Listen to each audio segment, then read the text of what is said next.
Bueno, buenos días. Podemos arrancar finalmente con la presentación. Nosotros tenemos el trabajo 338, creación de un chatbot como sistema de producción con procesamiento de lenguaje natural. Yo soy Tomás Asenza, con mi compañero Valentín Fontana lo vamos a estar presentando. Les comento rápidamente, este trabajo fue enmarcado como un trabajo de cátedra, como un trabajo práctico. Fue el segundo trabajo práctico que hicimos para probar la materia de inteligencia artificial. Y nosotros somos de la Universidad Tecnológica Nacional, Facultad Regional Santa Fe. Pasamos a la... Bien, esto es un poco de lo que vamos a estar hablando en el día de hoy.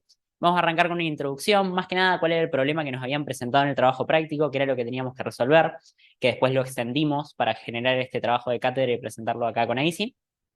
Luego vamos a hablar sobre el objetivo. Ahora en la introducción Valentín lo va a explicar bien, pero lo que teníamos que generar era un agente y ese agente tiene que tener una meta a resolver. ¿Cuál era esa meta? ¿Qué era lo que tenía que realizar? ¿Cuándo tenía cumplido su objetivo? Después vamos a pasar por implementaciones, vamos a comenzar hablando sobre una implementación en Dialogflow, en realidad cómo hicimos para implementarlo en Dialogflow y vamos a mostrar un ejemplo, un caso de uso con Telegram.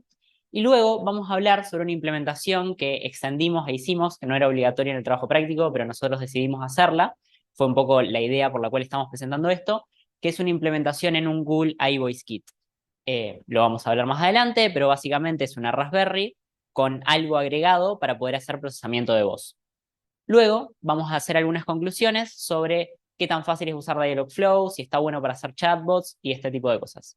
Así que hacemos y seguimos. Bien, un poco para introducir en qué consistió, en qué consiste, cuál es el objetivo de esta gente, en sí tiene que guiar al usuario en un proceso de búsqueda laboral.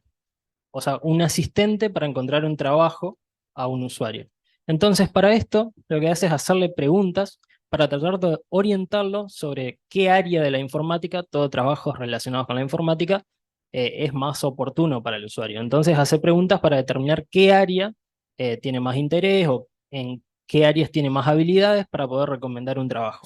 Entonces, a partir de esto puede, por ejemplo, inferir que quiere ser tester, que quiere ser desarrollador, y en caso de ser desarrollador, si quiere ser backend, frontend, full stack, mobile, desktop.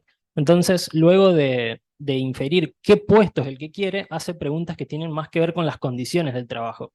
Es decir, si quiere trabajar remoto, si quiere trabajar virtual, perdón, presencial, en qué moneda quiere ganar, en qué rango salarial. Entonces, con todas estas preguntas, luego al final realiza una búsqueda en una base de datos y recomienda un trabajo puntual.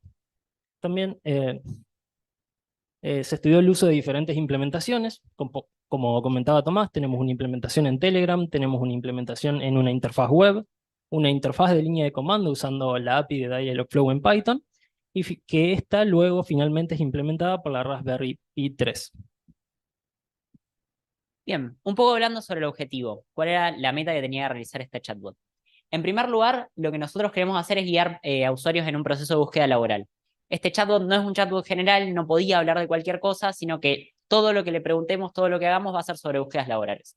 Entonces, cuando le hablemos de otro tema, va a decir no entiendo. Cuando les hablemos de búsquedas laborales, nos va a ir guiando a través de un proceso. Va a hacer preguntas para inferir el puesto más adecuado. Generalmente nos va a preguntar, bueno, ¿tenés experiencia en esto? ¿Tenés experiencia en redes? ¿Tenés experiencia en desarrollo? Entonces, a medida que nos va haciendo estas preguntas, va infiriendo cuál es el mejor resultado de puestos de trabajo en una base de datos que tiene almacenada y nos va a terminar dando cuál es el mejor dentro de lo que vaya infiriendo en lo que nos vaya preguntando. También responde en base al contexto.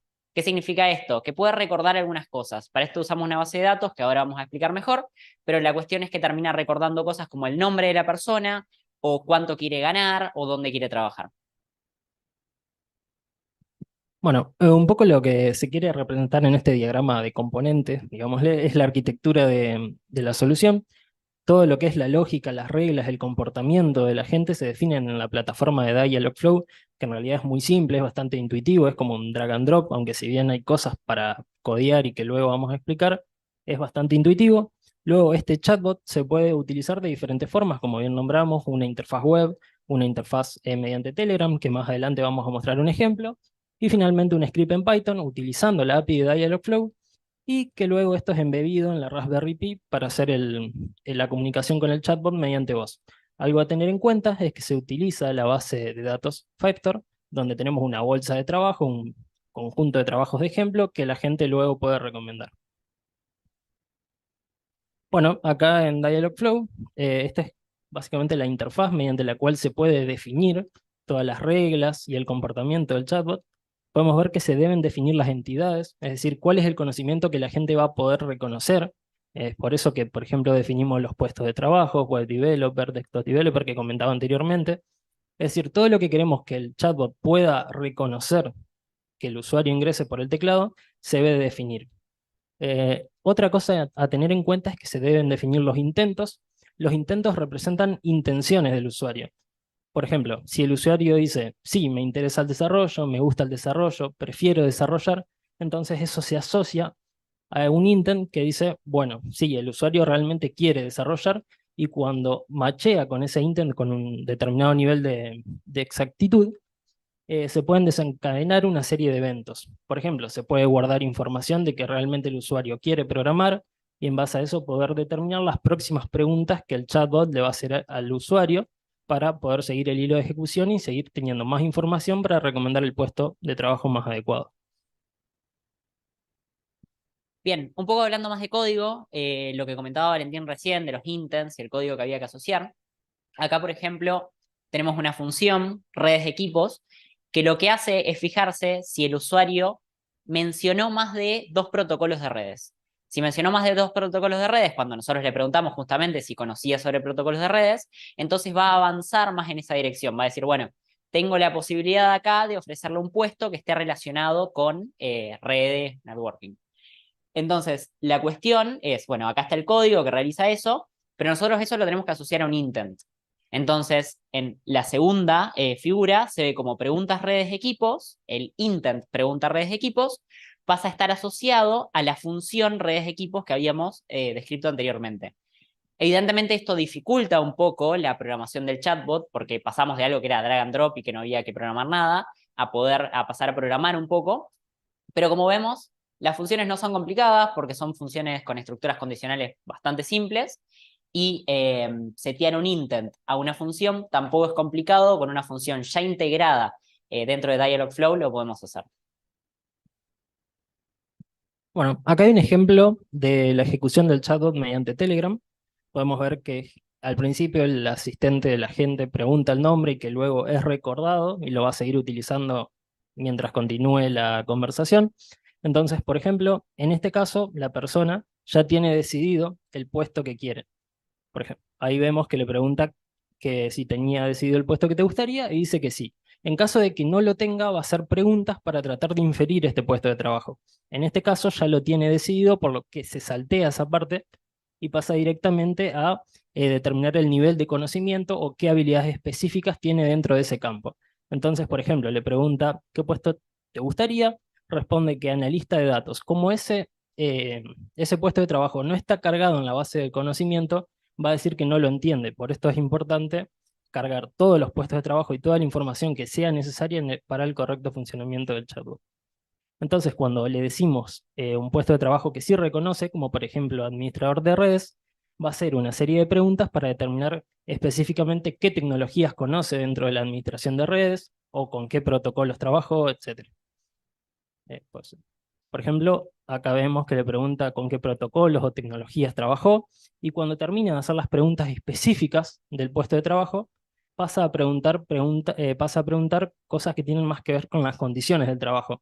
En qué moneda quiere ganar, qué idioma sabe, cuál es el rango salarial que quiere, si quiere que sea remoto o presencial, etc.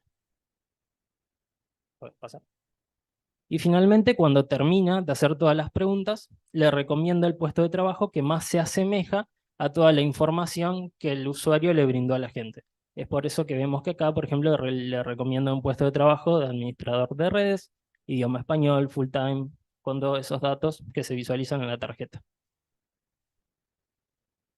Bueno, cuando terminamos el trabajo práctico, cuando teníamos esta implementación en Telegram, ya teníamos el chatbot funcionando, empezamos a pensar qué le podíamos agregar como para que tenga un extra, como para aprender algo nuevo y al mismo tiempo experimentar con algo. Entonces lo que se nos ocurrió es que en lugar de estar hablando mediante texto, mediante una aplicación o algo por el estilo, pensar si podíamos hablarle por voz. Y nosotros teníamos ya una Raspberry Pi y un kit de voz de Google que se llama Google iVoice Kit, que lo que hace es integrarse a esa Raspberry Pi en formato de hat. Es un hat que se incorpora a la Raspberry y que le agrega un micrófono, un botón y un parlante, como se ve en pantalla. Esa caja de cartón, digamos, que contiene todo, es el Google I/O Kit, que está armado de esa manera, y nos permitía agregarle un procesamiento de voz. Entonces, agregamos una API que va por fuera del trabajo y es lo que se presenta como trabajo de cátedra. Agregamos una API que se llama Porcupine, que lo que permite es hacer una wake word. ¿Qué es una wake word? ¿Vieron cuando en un celular, por ejemplo, nosotros decimos OK Google y se activa? Bueno, eso es una wake word. Es que el dispositivo está constantemente esperando a que nosotros digamos algo específico para que se active. Nosotros a la wake word le pusimos activar chat. Entonces, cuando decíamos activar chat, el chatbot se activaba y nos empezaba a escuchar. Luego usamos otras APIs como speech to text para transformar lo que nosotros decimos a texto. Se lo mandamos a Dialogflow y ahí teníamos toda la herramienta técnica ya realizada, que era lo que comentaba Valentín. Y finalmente, cuando el chatbot nos respondía en texto, usábamos text-to-speech para que finalmente el Google I/O Kit lo reproduzca en el parlante y tengamos la respuesta del chatbot. Bueno, a modo de conclusión, podemos decir que Dialogflow permite una forma rápida y sencilla de definir los chatbots. Si bien hay funcionalidades que requieren escribir código, como bien dijimos, la integración con Firestore, que requiere escribir líneas de código que tampoco son muy complejas, pero en general la implementación del chatbot es bastante sencilla y rápida, lo cual es muy útil por ahí para empresas que quieren hacer chatbots. Generalmente suele ser una herramienta muy utilizada. De todas formas, Dialogflow tiene otras versiones un poco más, por ahí más específicas, que permiten definir muchas otras funciones que por ahí Dialogflow no tiene. ¿Podrías volver? Herramientas propias de Google pueden ser implementadas, Firestore es un ejemplo, o lo mismo que hicimos con un Google iVoice Kit, pero esto puede llevar a tener que programar más código. No es tan drag and drop como se hacía antes, pero no son cosas complicadas, entonces tranquilamente se puede hacer. Y está bueno que este tipo de herramientas, que son tan potentes para la generación de chatbots, nos permitan complementarla con otras ideas, como puede ser esto del procesamiento de voz o otras aplicaciones de Google. Y eso fue todo. Muchas gracias. No sé si hay alguna consulta. Muy bien, agradecemos nuevamente la exposición, muy interesante. ¿Preguntas? Nos sobraron unos minutos, así que estamos tranquilos. ¿Preguntas?